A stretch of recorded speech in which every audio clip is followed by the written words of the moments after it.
The South Asian Delta nation, Bangladesh, is going to hold the 12th national or parliamentary elections on Sunday. This election this year is totally different than the previous elections because the main opposition political party, Bangladesh Nationalist Party (BNP) and its allies have boycotted the elections. And interestingly, to make the election participatory, the ruling party, the ruling Awami League party has taken some tactics. That means there are so many dummy candidates, actually independent candidates who are popularly known as dummy candidates. They are actually with the background of the ruling Awami League party. This is a challenge for the ruling Awami League party or the government to show the election participatory. And according to the latest information from the election authorities, a total of 1,896 candidates have taken part in the election this year, and a total of 27 registered political parties have joined the elections.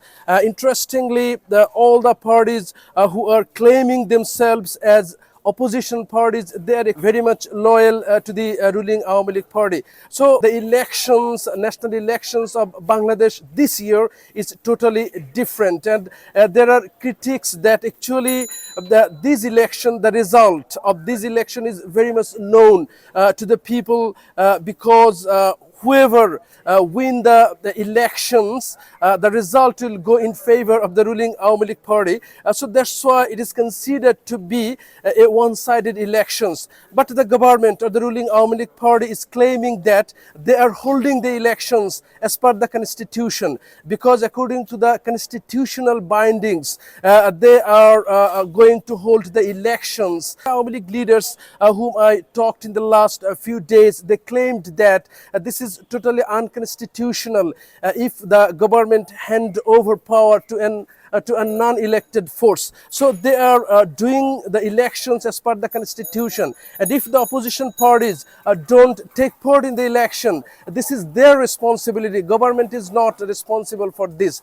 But there is alarming concerns regarding these elections, because just after the declaration of the election date by the election authorities of the country, there are political clashes across the country, and most of the clashes are being reported between the ruling Awami League party candidates and the independent candidates, the supporters between the ruling Awami League party candidates and the supporters of the independent candidate. And independent candidates, actually they are also the candidates from the ruling party, because they have the background of ruling party leadership. According to the analysts of the home country as well as the analysts of the international communities, this election will be very much critical for various reasons, and the acceptability of the election will be questioned by the international community. So that will be a great challenge for the government to convince the world communities regarding the credibility of the elections. In the meantime, government has deployed army and they are patrolling since January 3, and they have also deployed border guard forces, and in 6 coastal districts more than 3,000 members of naval force have also been deployed to make the election peaceful. But the main question is that, so how the government convinced the international communities? This is a matter of concern, and this will be very much interesting whether this election held this way, and finally the incumbent Prime Minister Sheikh Hasina will hold government for the 4th consecutive term. Tomato